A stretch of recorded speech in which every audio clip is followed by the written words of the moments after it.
कैसे हैं हमारी फैमिली? आशा है आप सब अच्छे होंगे। आज की कहानी बहुत मजेदार होने वाली है, तो अपने हेडफोन लगाकर ध्यान से सुनिए। डॉक्टर नियमा रावणी सड़क। यह अक्टूबर का अंत था और हवा एक बेचैन आत्मा की तरह दहाड़ रही थी जब जेक, एक अनुभवी ट्रक ड्राइवर, अपनी रात की यात्रा के लिए तैयार हो रहा था। रास्ता परिचित था, एक सुनसान राजमार्ग जो ग्रामीण इलाकों के दिल में फैला हुआ था। उसने अपने माल को लोड किया, एक छोटे शहर के लिए इलेक्ट्रॉनिक्स का एक शिपमेंट, लेकिन उसे यह महसूस करने से नहीं रोक सका कि कुछ सही नहीं था। जैसे ही अंधेरा छा गया, उसने सड़क पर गाड़ी चलाई। ट्रक की हेडलाइट्स कालेपन को चीरती हुई। रेडियो धीमी आवाज में बज रहा था, जो इंजन की थाप के साथ एक सुखदायक पृष्ठभूमि बना रहा था।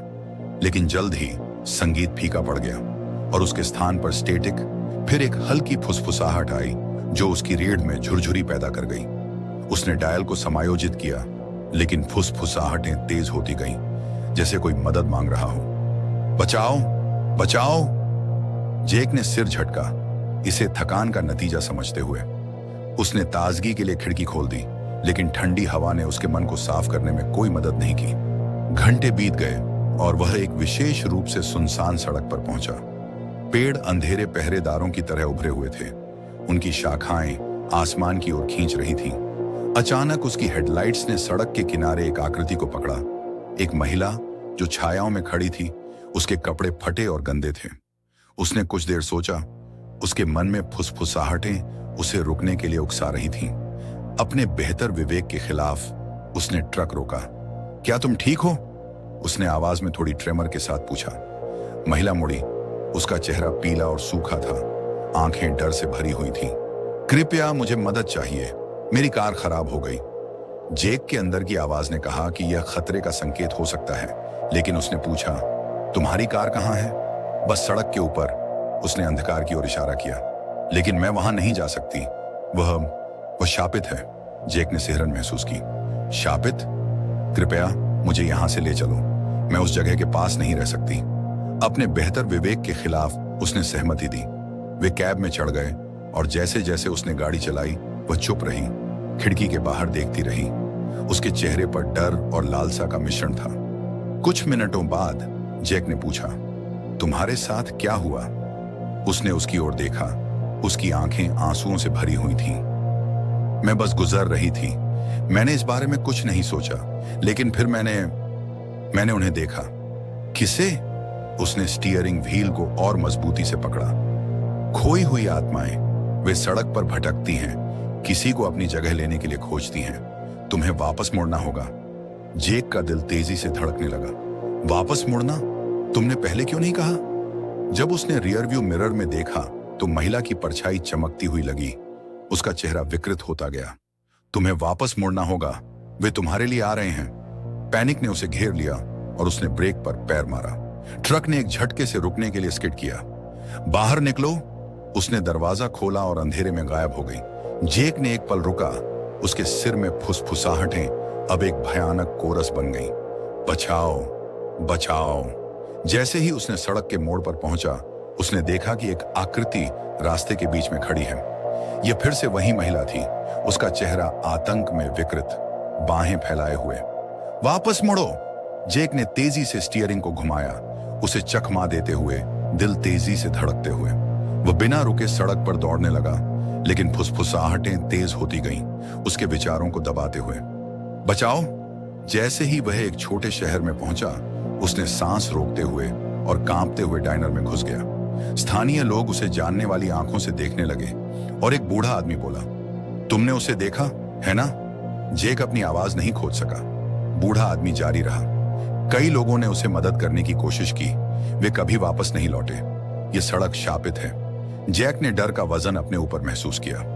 उसने समझा कि वह रात या फुसफुसाहटों से कभी नहीं बच पाएगा। सड़क हमेशा उसे वापस बुलाएगी और कहीं अंधकार में खोई हुई आत्माएं इंतजार कर रही थीं, एक और ड्राइवर को लेने के लिए। जब वह डाइनर में बैठा, अपनी कॉफी में घूरते हुए, उसे एक बात का पूरा विश्वास हो गया, वह कभी भी उस सड़क पर नहीं चलेगा।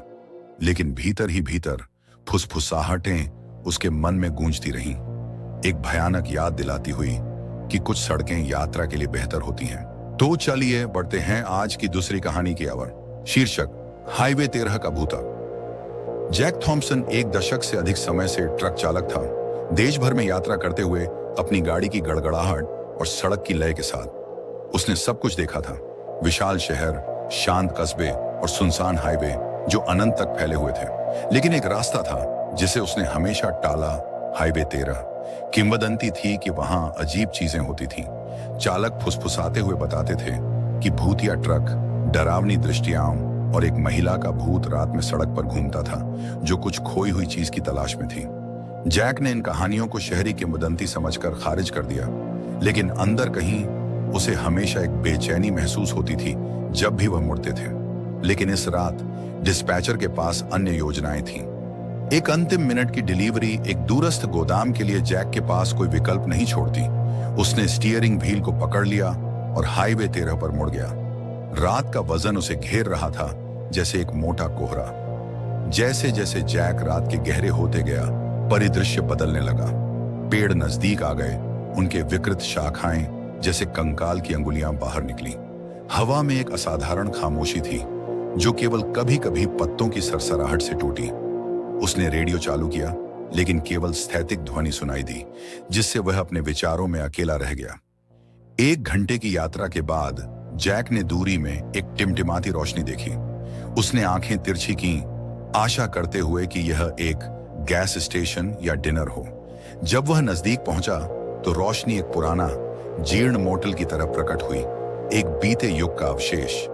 उसने रुकने पर विचार किया, लेकिन उसके पेट में कुछ ऐसा था जो उसे आगे बढ़ने के लिए कहता था।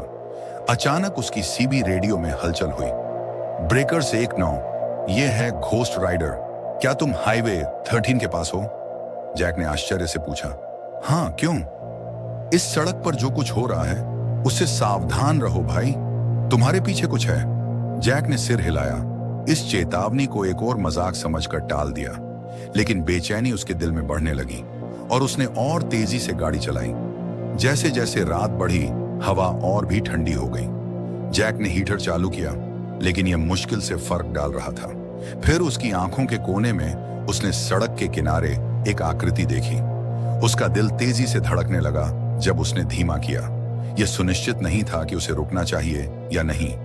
यह एक महिला थी, पुरानी फटी ड्रेस पहने हुए, उसका बाल बिखरा हुआ, वह खोई हुई लग रही थी।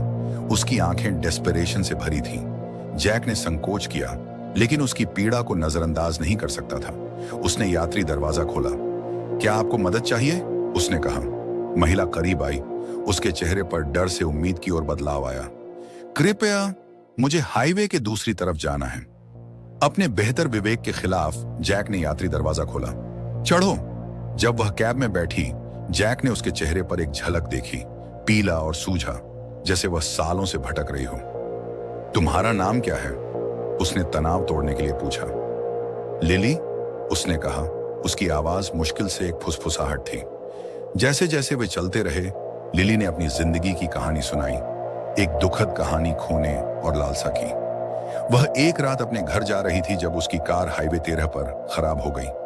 तब से वह मदद की तलाश में भटक रही थी, इस निराशा के चक्र में फंसी हुई। जैक को उसके प्रति गहरी सहानुभूति महसूस हुई। हम तुम्हें घर ले जाएंगे, उसने वादा किया। हालांकि अनिश्चितता उसके दिल को चीर रही थी। सड़क जीवित लग रही थी, मुड़ते और मोड़ते हुए जैसे उसे अपनी बाहों में खींच रही हो। अचानक सीबी रेडियो फिर से हलचल करने लगा। जैक, तुम्हें वापस मुड़ना चाहिए। तुमने एक सवारी उठाई है और वह नहीं है जो वह दिखती है। तुम्हारा क्या मतलब है? जैक ने चिल्लाया। घबराहट उसके गले में उठी, लेकिन आवाज स्थैतिक में खो गई। जैक ने लिली की ओर देखा, जिसका चेहरा अब ठंडा था। तुम्हें यह नहीं करना चाहिए था, उसने कहा, उसकी आवाज अब एक भयानक गूंज के साथ।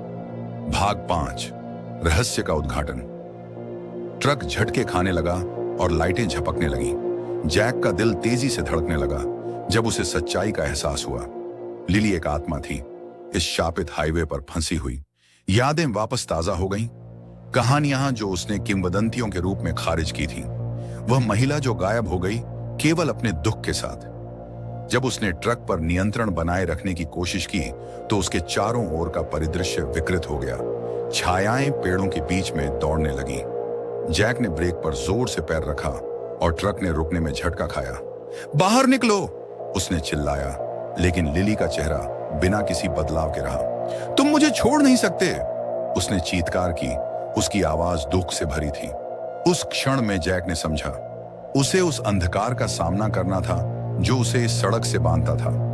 उसने गहरी सांस ली, उन कहानियों को याद करते हुए जो लोगों ने हाईवे 13 से भागने के बारे में बताई थी। लिली, तुम्हें छोड़ना होगा, उसने गुहार लगाई। तुम अब अकेली नहीं हो। भागने का रास्ता। एक चीख जो रात को चीरती हुई थी, लिली की आकृति झपकी की तरह झिलमिलाने लगी। जैक ने ऊर्जा की एक लहर महसूस की, जैसे उसके दुख का बोझ उठ गया हो। उनके चारों ओर की छायाएं गायब हो गईं और सामने हाईवे प्रकट हो गया। धन्यवाद, उसने फुसफुसाते हुए कहा। उसकी आवाज अब नरम हो गई।